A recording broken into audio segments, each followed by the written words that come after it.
Well, hello boys and girls, welcome to the next episode of the Rusty Scale Show. Now, this video is about painting the HS123 in 1/48 scale. It's by GasPatch Models and it's a very beautiful kit. Now, while I'm priming the model, I have to say that I completely forgot to mention that I'm building this for a Instagram group build. It's hosted by FatBrush Studios. Therefore, the group build is called #FatGB1, or was called because it's finished by the time I record this video, or I record the voiceover for the video, not the video itself. But anyway, it was a great group build. The conditions were basically that you have to build a dive bomber in 1/48 scale, and that's it. So I was looking for an alternative for a Stuka, a U87, and that's when I found or stumbled over the HS123.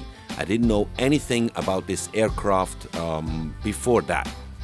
So here I'm doing the pre-shading, and I was trying to pre-shade the areas which are more exposed to the wind and to the harsh conditions, the weather conditions, to pre-shade them with white and all the other areas with gray, to have kind of a difference there and play around a bit with different bright colors for the pre-shading.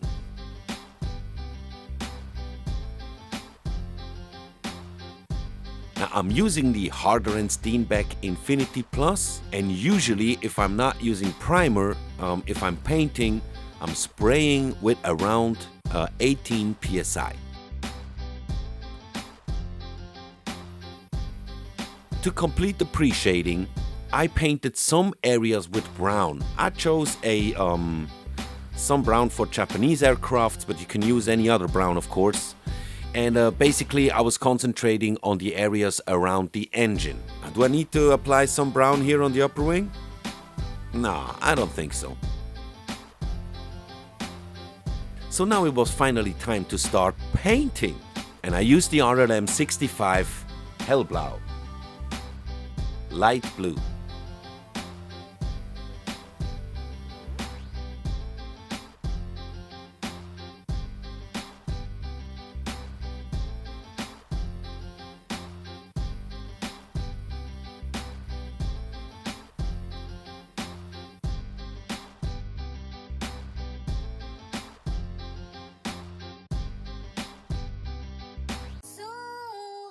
To give it a bit more tone variation, I used an airbrush stencil and Ammo Mix shader night blue. Just give a short pass, a very short pass, low pressure, highly thinned. I mean the shaders, they are already highly thin. You can thin them down a bit more, which I did. A bit more I think is recommendable to achieve this effect. And I used the underside blue faded as well, did the same thing, highly thinned down, and just short quick passes with the stencil.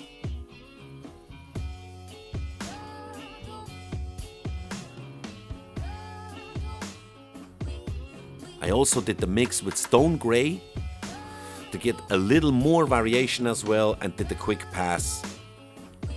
That's actually done very quickly. I mean, it almost takes longer to clean the airbrush in between the sessions. When I did all the 3 layers, I tried to blend everything together by just giving a short coat, a quick coat with just thinner. I mean thinner only. I had a Montex mask for the wheels, which I painted basically with the same color I always use. It's the Vallejo Model Air tire black.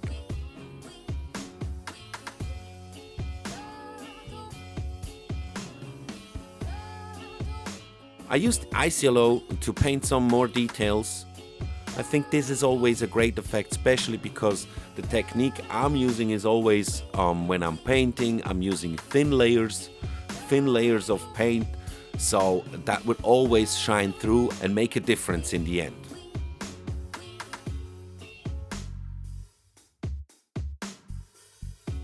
Now, I had to make a choice. The instructions suggested to use the light gray RLM 63, but I chose the gray RLM 02 to use it because These two gray are very, very close to each other, but the light gray, it's funny that the light gray is more greenish than the gray.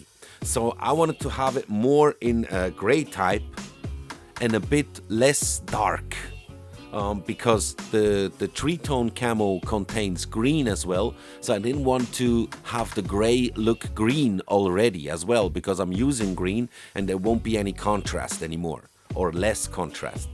That's why I picked the RLM02 Grau, gray, which is actually the color for the interior.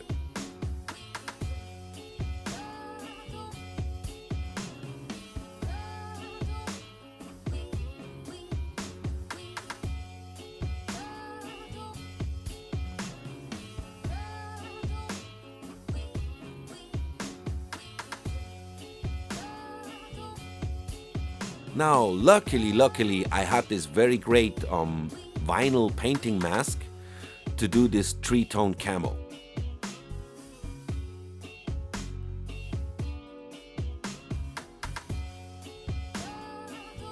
There is also a correction for the tail, something about the horizontal stabilizer, which is not correct, obviously, in the instructions. So they added this little paper with the correct scheme, and the version for the correct tail is also included in the painting mask set.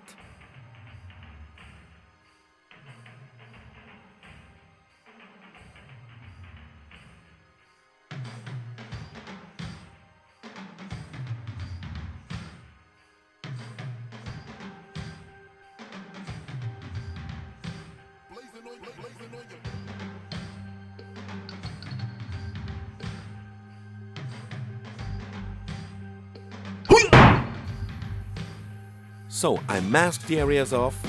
I used RLM62 green, Vallejo Model Air. I'm not really fond of this particular paint of Vallejo. In general, I like Vallejo Model Air colors, but the RLM, 62 is not my favorite.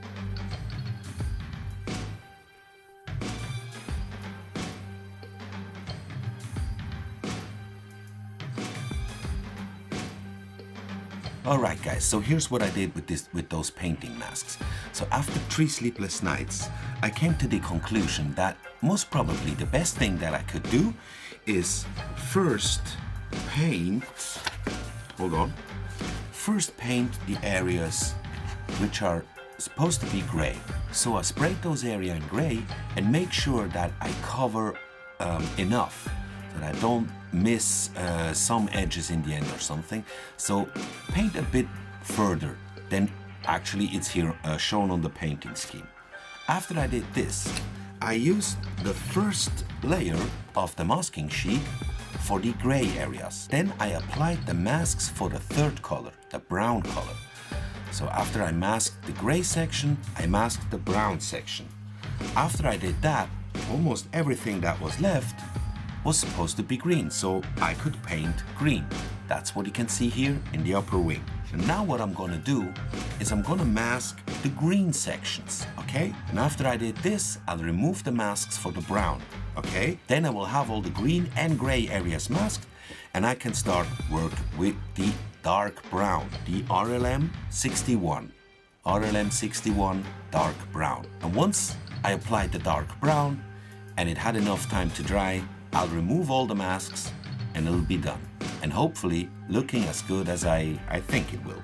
This just the masking process of this wing, I would say it took me like all in all together maybe 10 minutes, maybe. If I would have done this with Tamiya masking tape, it's at least an hour, minimum, if not 2 or more. Just this wing, okay? To mask all the 3 camos. This is the upper wing, that's the lower side of the upper wing. Now check out the upper side.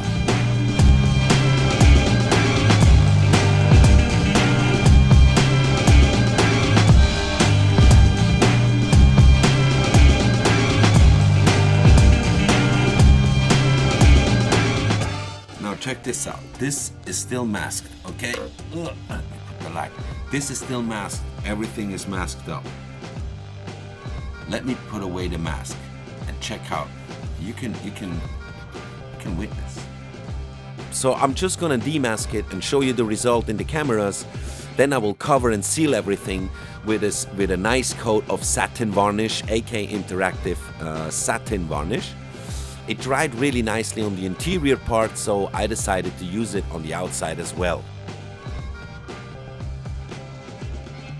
Yeah, and I hope you enjoyed the video. In the next episode, we will apply the decals, do some weathering, and of course the final assembly, because there are a lot of parts I haven't assembled yet. So I hope you subscribe to the channel while watching this, and yeah bro, see you in the next video. Bye bye.